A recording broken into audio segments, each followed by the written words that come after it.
Welcome to People Tech, the podcast of the HCM Technology Report. I'm Mark Feffer. We're recording today on the expo floor of the HR Technology Conference and Exhibition. And I have two guests with me, and I'm going to ask them to introduce themselves. Hi, Mark. Thank you so much for having me. My name is Jason Averbook, CEO and co-founder of Leapgen, and I'm really excited to be here today. Thanks, Jason. It's nice to see you. Hi, Mark. I'm Jess Von Bank, also with Leapgen. I run Luminate, which is our vendor practice, and have a little to do with our brand and message in the marketplace. For all of these wonderful delegates of the conference, we get to work with both enterprises and all of the people making the solutions for this space. So it's very exciting for us to be here as well. Oh, that's great. It's great to see you. So let me start with kind of a general question. There's a lot of energy at this show this year. Is that reflective of something beyond the fact we're not in our house because of COVID? I mean, are there things going on in the industry that you think have got the industry excited? Yeah, let me go ahead and get started, and then I'm sure Jess will have something to weigh in. I mean, if you look at what the world has been through in the last 3 years, and when I say that, the first thing people always jump to is COVID, and that's not what I'm talking about. It's one of the things I'm talking about, but it's not all I'm talking about. We've gone through massive shifts around trust, in who we trust, what we trust, how we trust. Do we trust government? Do we trust HR departments? Do we trust the companies we work for? We've gone through massive shifts when it comes to how people work. COVID was an accelerant to that, but massive shifts into, is there hybrid work? Do people go to an office?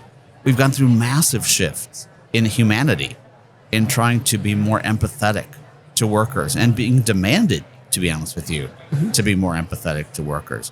We've lost a tremendous amount of workers from the workforce for lots of different reasons. So I could do that all day, Mark. I could go down the list. I could keep telling you about the changes over the last 3 years. But if you take just what I said, just stop right there. The energy and the excitement should be here because basically our industry has been flipped on its head. Anything that we did before 2020, we shouldn't be doing anymore, with the exception of the basics of getting people paid. We have to think differently about how do we personalize. We have to think differently about how do we scale empathy.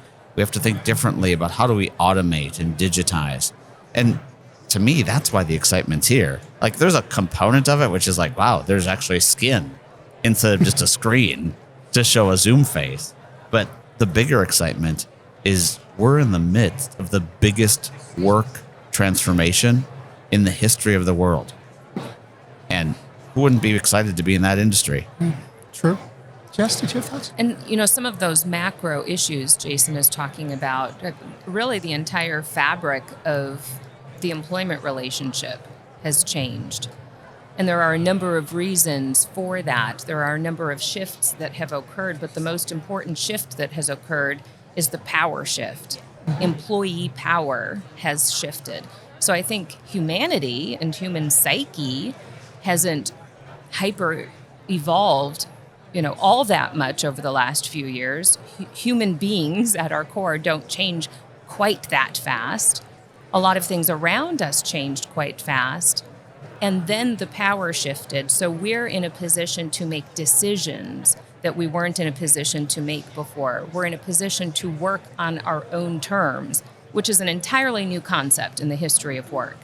Employees calling the shots on their own behalf. That's why this is such a massive opportunity to democratize the experience of work, to democratize opportunity. That's why DEI can finally make progress, because the power has shifted and people are able to work on their own terms and in their own best interests. What an opportunity for people to live better lives. And employers who figure out how to deliver on that can make hay. This is not a loss for employers because the power has shifted. They need to figure out how to win the game differently. But there's always this conversation about the power center has shifted in the labor force. And I'm wondering what happens the next time the economy tanks and the dynamics change and they change. I think we've already seen it, Mark. I think the economy started to recover and the labor market didn't follow. The labor market didn't react and respond the way we thought it should, the way economics books tell us it should, because people, again, are making decisions differently. And so I think that's the most interesting thing we're seeing, is that this is the part that's not going to slide back. I think this is, this isn't a moment in time. This isn't a single event. This is truly an evolution. You really have to, Mark, just back to your question, you really have to look at how the question of economy and humanity, they're two different topics. Mm-hmm. You can say the economy shift. The economy is going to shift up and down all day long. It's been doing it for decades.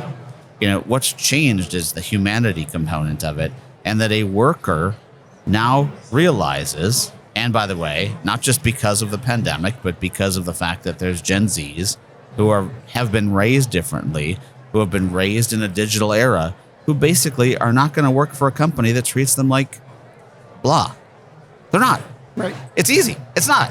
And there's not enough people. Even if, back to your premise, even if the economy dips down, there's not enough people to fill the jobs. And every day, as you know, 4 people retire, 1 person enters the workforce. Right. Like, do the math. There's not going to be 20 million, 30 million, 40 million 20-year-olds dropped out of the sky ready to work. And we have to deal with that. So the employees have the power. I don't actually agree with you that the power is going to shift back to the employer. Right. They're going to have to meet maybe in the middle more than ever, but I don't think it's going to shift back. I don't think it should. I think if we let it as an HR industry, we're dooming ourselves. What you're talking about, one of the dynamics, I think, is skills. There's been a large discussion about skills that's developed over the last couple of years. And it seems to have really worked its way into a lot of companies. Companies are taking it seriously. Can you talk about that a little bit? What do you think is driving it, and where do you think it's going? Well, before we talk about skills, Jason talked about the labor shortage a little bit. The fact that we have more people retiring than entering the workforce. I call, Mark, don't be mad at me, I call BS on the labor shortage all the time. Okay. We have millions of workers who are underemployed, underpromoted, underpaid, which should be illegal corporate activity, underdeveloped. We do nothing to create pathways for them to move around and move up in organizations. We're underserving talent, and yet we say we have a labor shortage. We don't have a labor shortage. We have an underdevelopment problem. We have an underpromotion problem. We have a pay gap. So those are the things to fix. And that also requires, by the way, deconstructing jobs and reconstructing people based on a new foundation, which is skills. And I'd love Jason to build on that. That's truly, skills is part of this future evolution of talent that we're seeing. It's a really, really important common denominator that employers are going to have to get used to leveraging. And we have a labor shortage. I know you're saying we don't. Yeah. We have a labor shortage based on how we're structured today. Yes. Like, if I could just expand on Yep. it. It's not that we don't have a labor shortage. There's not an argument whether we have a labor shortage. We have a labor shortage based on our world today. Yes. Based on our org structures, based on how we think of underprivileged, all of that other stuff, that creates a labor shortage. Okay, so we do have a labor shortage, but it's not a bodies necessarily only. It's based on how we structure our organizations today. And that basically, I don't let people work 3 companies at the same time. Why? Because that's an old model of work that we haven't shifted to. So when we start thinking about skills, and you said there's been a lot of talk about skills for the last 3 years. There's been a lot of talk about skills for the last 30 years. I don't, when you say 3 years, get it. Skills has just become the latest thing that, helps software vendors sell product, as far as I'm concerned. As a dinosaur, I have the same skills data in the PeopleSoft talent profile that I developed in 1997. All we're doing now is we've got some AI technology to make it a little bit smarter. But what's changed is how organizations are using skills data. What's changed is the promise that we're trying to match people to roles. And what's happened is skills has gone from just what do you know to truly who you are. It's a really big difference, because the way I've tracked skills for decades is what I know. And for the most part, that's self-stated. You know, hey, I know Java. Hey, guess what? I know so-and-so. Hey, guess what? I went to University of North Carolina. Is that a skill? Maybe, maybe not. Hey, guess what? I do volunteer work. Is that a skill? Maybe, maybe not. One of the things I'm going to be talking about, Mark, in my keynote tomorrow is the shift from skills to rarities. And really looking at the rarities of people and saying that it's not just about a skill. Because right now there isn't a common skills definition. And all of the world said, hey, we need a skills taxonomy. Cool. But a skills taxonomy only captures what people are stating about themselves or could be proven via some sort of an assessment. But there's a lot more about you, Mark, than what a skill is that makes you a huge asset to an organization. And until people start thinking about the rarities that make up a person, besides just the stated skills, we're going to miss the mark in putting the right person in the right role. The other reason that's really, really important, Mark, is if we rely on employment history, acquired, validated, self-stated skills, we're never going to get diversity recruitment right. We're never going to overcome some of the barriers of entry that exist, that have been in place for a long, long, long, long time. So if you say you're doing diversity recruitment, you have to come up with different ways to invite people into the workforce who hadn't existed. How are you going to get women in tech? You can't rely on employment history because guess what? You haven't been hiring women in tech. And that's another rarity. It's another example of a rarity. Yeah.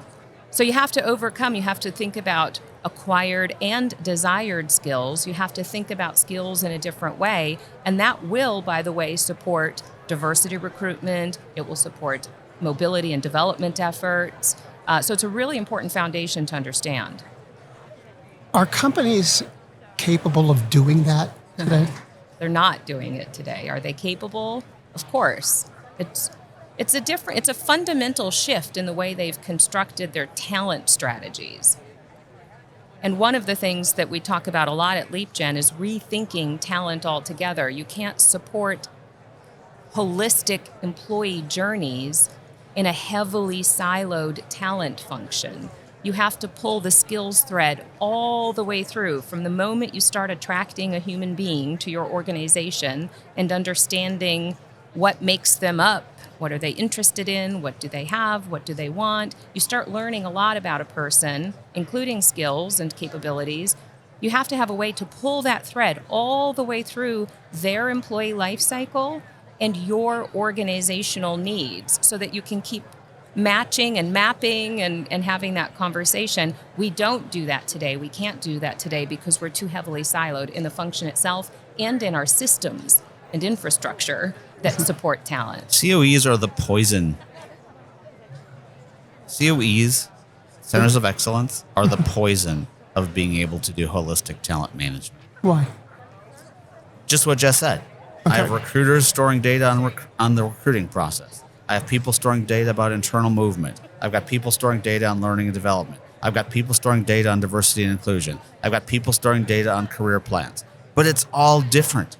It's all scattered. And it's not just data, it's the experience for the employee. I'm one person.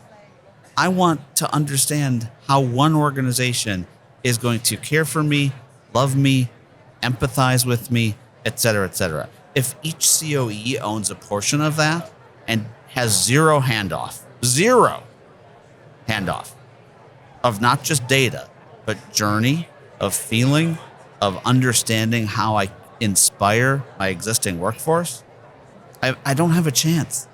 All the technology in this place, Mark, all the technology, and you could say, hey, guess what? I'm going to push superpower button and make every piece of technology in this place 5 times more powerful. It would have zero impact until we fix the organizational structure of how HR thinks about talent. None of this technology will truly realize the potential that it has. So That's a big task, changing the HR's traditional structure. How do you get that done? You get it done by helping people realize that they can't achieve what they're trying to achieve. And unfortunately, the only thing that happens today, or one of the things that happens today, is people say, oh, guess what? We need a new tech. So we've got an old tech, we're going to buy a new tech, and all of a sudden they get the same result.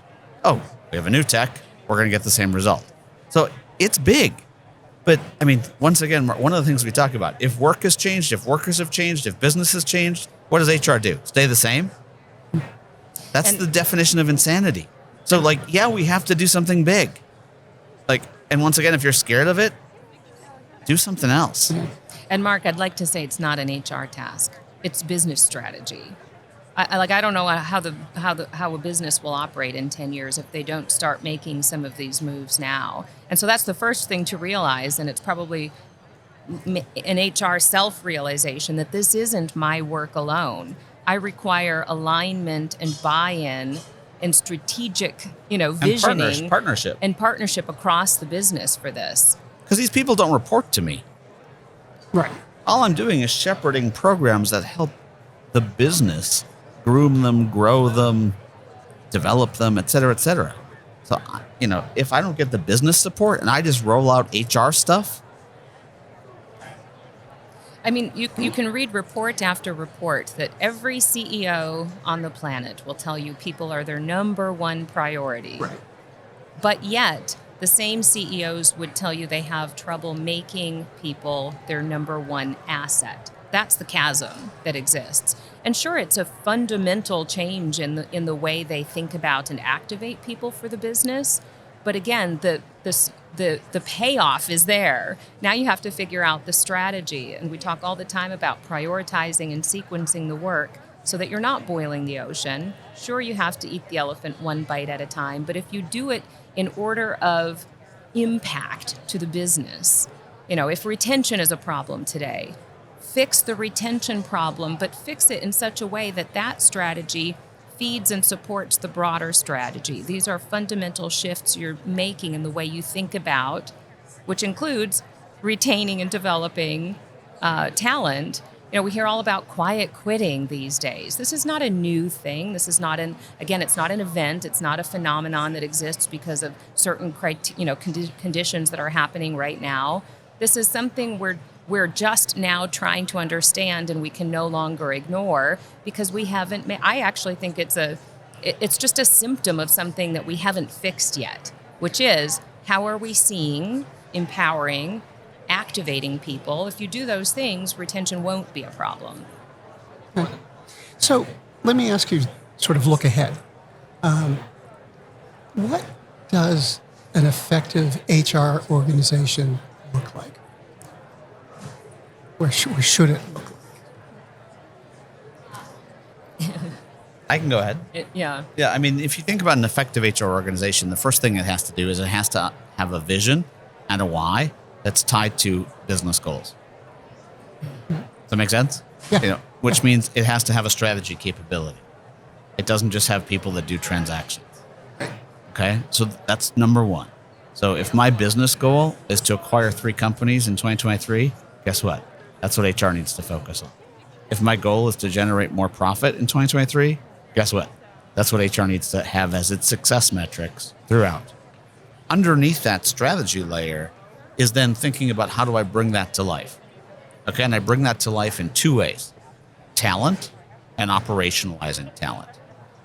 Okay, so I need someone who leads talent, not 18 people that lead talent, someone that leads talent, and someone that needs how to operationalize that talent, answer their questions, show sympathy, have technology that supports them, et cetera, et cetera. And then I need people that are tier 2 and tier 3 that if my technology can't support the person, that person can go talk to and have a conversation like, I'm having a mental health issue right now. What should I do? Because guess what? Humans are humans outside of work. They're humans inside of work. And humans demand more empathy than ever before. So we talk, Mark, all the time about hands, heads, and hearts. What are machines good at? They're good at hands work. What are people good at? They're good at hearts work. So the future HR organization has to understand that, and HR has to get out of the hands work. Has to. They have to be digital, not do digital projects. They have to be digital and make sure that they structure themselves in a way where they're focused on the heads work, which is telling stories about data, and the hearts work, which is developing, growing that talent. Right. And if we think about that, that's like, those are, I mean, without going into org structure boxes, those are the two things: talent and operationalizing and enabling that talent, or activating that talent by allowing that talent to do the job we hired them to do versus doing a job that they don't know how to do, which is HR's job. Just I mean, the only thing I would add, we talk a lot about, digital transformation and how do you make the function of HR digital. And part of that way of thinking is part of the shift that HR is experiencing. HR as a people function needs to learn how to act like experience creators, stewards of experience, also measurers of experience. What does that? We need to get as sophisticated in that function of the business as the consumer people are at customer attraction and customer experience. That's the lifeblood of the business, right? The HR function needs to think and sophisticate and evolve itself in such a way that they are as good at thinking about their own people experience as thinking about customers. Jason and Jess, thank you so much for taking the time to stop by. Amazing. Thank you for having us. Thank you so much for having us.